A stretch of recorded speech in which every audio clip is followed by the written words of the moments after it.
नमस्ते। इस वीडियो में हम आपको दिखाएंगे कि सॉफ्टवेयर इन्वेंट्री सिस्टम में प्रोडक्ट बल्क अपलोड कैसे किया जाता है। तो चलिए शुरू करते हैं। सबसे पहले हमें सॉफ्टवेयर में लॉग इन करना होगा। अपनी आईडी और पासवर्ड डालकर लॉग इन करें। लॉग इन करते ही आप सीधे डैशबोर्ड पर पहुंच जाएंगे। अब ऊपर के मेन्यू बार में जाएं और वहां इन्वेंट्री सेक्शन के अंदर दिए गए रिसोर्सेस लिंक पर क्लिक करें। हमारा सॉफ्टवेयर प्रोडक्ट्स को 4 मुख्य कैटेगरी में डिवाइड करता है। पहला आइटम, दूसरा एक्सेसरीज, तीसरा फैब्रिक और आखिरी रेडीमेड। हम इस उदाहरण में आइटम्स बल्क अपलोड का उपयोग करेंगे। उसके लिए रिसोर्सेस में से item bulk upload format download करें। डाउनलोड करने के बाद फाइल को एक्सेल या गूगल शीट्स में खोला जा सकता है। यहाँ हम आपको गूगल शीट्स में खोल कर दिखाएंगे। सबसे पहले गूगल ऐप्स में से गूगल शीट्स ओपन करें। इसके बाद ब्लैंक शीट चुनें ताकि एक नई शीट खुल सके। फिर ऊपर मेनू से फाइल इंपोर्ट पर जाएं। अब अपलोड टैब में जाकर अपनी डाउनलोड की गई फाइल को अपलोड करें।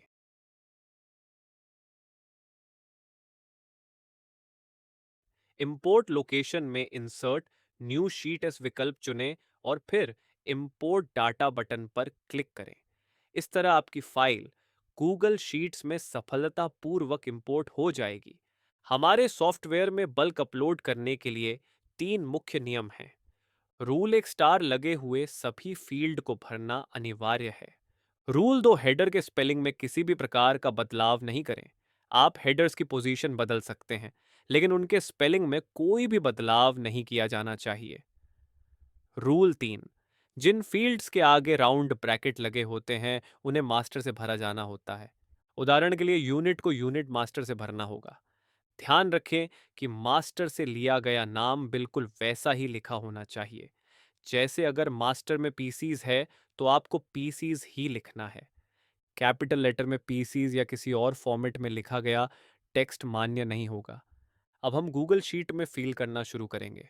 सबसे पहले नेम, तो हम नाम रखते हैं शर्ट। डिस्प्ले नेम भी शर्ट रख देते हैं। आप लोग अपने हिसाब से नेम चुन सकते हैं। अब एस के यू में हम शर्ट डालते हैं। यूनिट में हमें मास्टर से यूनिट डालनी होती है तो मैं यहाँ पीसीज डाल देता हूँ। मैनेज स्टॉक एक ब्यूलियन फील्ड है। बूलियन का मतलब होता है कि हमें इसमें केवल ट्रू या फॉल्स में ही मान डालना होता है। मैं यहाँ फॉल्स डाल देता हूँ। टैक्स में हम शून्य डाल देते हैं।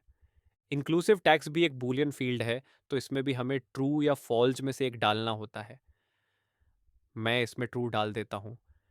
H S N code field में अगर आपकी फर्म जीएसटी में रजिस्टर्ड है तो इस आइटम का एच एस एन कोड डालें, और अगर नहीं है तो यहाँ ए नए लिख दें।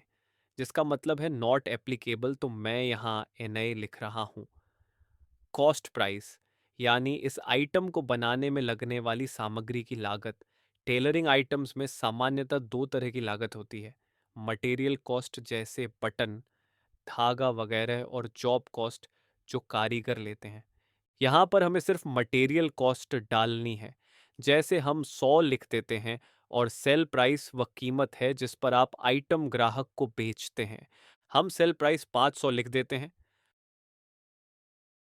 स्टोर प्राइस का मतलब होता है उस आइटम को स्टोर में रखने से जुड़े खर्चे, जैसे कि storage charge, handling cost, transportation खर्च आदि। तो उसको निकालने के लिए हम मटेरियल कॉस्ट में हम कुछ डेटा ऐड कर देते हैं ताकि हमको ज़्यादा एक्यूरेट प्रॉफिट मिले। स्टोर प्राइस के लॉजिक को समझाने के लिए उदाहरण के तौर पर हम कॉस्ट प्राइस में 20% अतिरिक्त जोड़ देते हैं। जैसे अगर कॉस्ट प्राइस 100 रुपये है तो स्टोर प्राइस हम 120 रुपये डाल देते हैं। यदि आप कोई ओवरहेड जोड़ना नहीं चाहते हैं तो स्टोर प्राइस को कॉस्ट प्राइस के बराबर डाल सकते हैं। अब आगे जिन फील्ड्स के सामने स्टार नहीं है उन्हें भरना अनिवार्य नहीं है। फिर भी मैं आपको उदाहरण स्वरूप आगे का डाटा भरकर दिखा देता हूँ। स्टॉक फील्ड को हम खाली छोड़ देंगे क्योंकि हमने मैनेज स्टॉक को फॉल्स सेट किया है। कैटेगरी को हम मास्टर से चुनते हैं, इसलिए यहाँ मैं शूटिंग डाल देता हूँ। जेंडर भी मास्टर से लिया जाता है तो उसमें हम मेल चुन लेते हैं।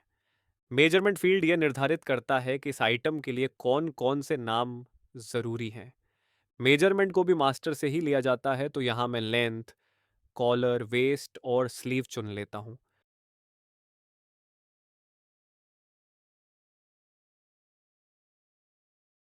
प्रोडक्ट लोकेशन में मैं सूरत भर देता हूँ। वेंडर्स फील्ड में हमें ये बताना होता है कि यह आइटम किसने बनाया है। लेकिन अभी तक हमने सॉफ्टवेयर में कोई वेंडर ऐड नहीं किया है और ये फील्ड अनिवार्य भी नहीं है, इसलिए इसे खाली छोड़ सकते हैं। क्योंकि हमारा सॉफ्टवेयर नया है और हमारे पास कोई पुराना ओल्ड बारकोड नहीं है, तो उसे भी खाली छोड़ देंगे और नोट्स को भी खाली छोड़ दो। अब हम इसी तरह एक एक करके सभी प्रोडक्ट्स की डिटेल्स शीट में डालेंगे। अब फाइल विकल्प में जाकर डाउनलोड्स फोल्डर से CSV फाइल को डाउनलोड करें। सॉफ्टवेयर ओपन करके प्रोडक्ट में जाकर बल्क अपलोड पर क्लिक करें। उसमें प्रोडक्ट टाइप का चूज करें। हमने आइटम का फॉर्मेट डाउनलोड किया है तो हम आइटम पर क्लिक करेंगे। फिर चूज फाइल में जाकर अभी डाउनलोड की गई फाइल को चुनें। फाइल चुनने के बाद सबमिट बटन पर क्लिक करें। क्लिक करते हाई प्रोडक्ट एक एक करके अपलोड होना स्टार्ट हो जाएंगे और ह्यूम लाइफ प्रोसेस दिखेगा। अगर कोई एंट्री में एरर है तो एरर्स फाइल ऑटो जनरेट हो जाएगी। सबमिट होने के बाद प्रोडक्ट्स में जाकर व्यू प्रोडक्ट में क्लिक करके देखेंगे तो आइटम वाले में आ जाएगा। अब मैं आपको एक एरर फाइल का उदाहरण देता हूँ। अभी हमने जो गूगल शीट डाउनलोड की थी, उसमें जानबूझकर कुछ त्रुटियां करते हैं। जैसे कि हम रूल 1 को तोड़ते हैं, जिसमें कहा गया था कि जिन फील्ड्स के आगे स्टार है, उन्हें भरना अनिवार्य है। तो अब हम नेम फील्ड को हटा देते हैं या खाली छोड़ देते हैं। इसके बाद इस फाइल को डाउनलोड कर लेते हैं। अब सॉफ्टवेयर ओपन करें, फिर प्रोडक्ट में जाकर बल्क अपलोड पर क्लिक करें। यहाँ पर प्रोडक्ट टाइप को चुनना होता है। क्योंकि हमने आइटम का फॉर्मेट डाउनलोड किया था, इसलिए हम आइटम पर क्लिक करेंगे। फिर चूज फाइल पर जाकर अभी जो फाइल डाउनलोड की है उसे चुनें। फाइल चुनने के बाद सबमिट बटन पर क्लिक करें। जैसे ही आप सबमिट पर क्लिक करेंगे, अगर फाइल में कोई गलती होगी तो हमें एरर लिखा हुआ दिखेगा। अब एरर फाइल को ओपन करें। उसमें अंतिम कॉलम में बताया गया होगा कि किस लाइन में क्या त्रुटि है। इस एरर को देखकर आप दो काम कर सकते हैं। या तो उस फाइल को सही करके दोबारा अपलोड करें, या फिर उस प्रोडक्ट को मैन्युअली सिस्टम में ऐड करें। जैसे इस फाइल में नेम मिसिंग का एरर आया था। अब हम उस फील्ड को ठीक कर देते हैं। अब फाइल विकल्प में जाकर डाउनलोड्स फोल्डर से CSV फाइल को डाउनलोड करें। सॉफ्टवेयर ओपन करके प्रोडक्ट में जाकर बल्क अपलोड पर क्लिक करें। उसमें प्रोडक्ट टाइप का चूज करें। हमने आइटम का फॉर्मेट डाउनलोड किया है तो हम आइटम पर क्लिक करेंगे। फिर चूज फाइल में जाकर अभी डाउनलोड की गई फाइल को चुनें। फाइल चुनने के बाद सबमिट बटन पर क्लिक करें।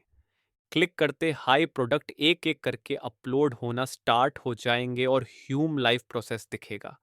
सबमिट होने के बाद प्रोडक्ट्स में जाकर व्यू प्रोडक्ट में क्लिक करके देखेंगे तो आइटम वाले में आ जाएगा। अगर ये सॉफ्टवेयर आपके टेलरिंग बिजनेस के लिए फायदेमंद लगता है तो प्राइसिंग और डेमो के लिए हमसे संपर्क करें। आप स्क्रीन पर दिख रहे नंबरों पर हमें कॉल कर सकते हैं। इस वीडियो को देखने के लिए धन्यवाद।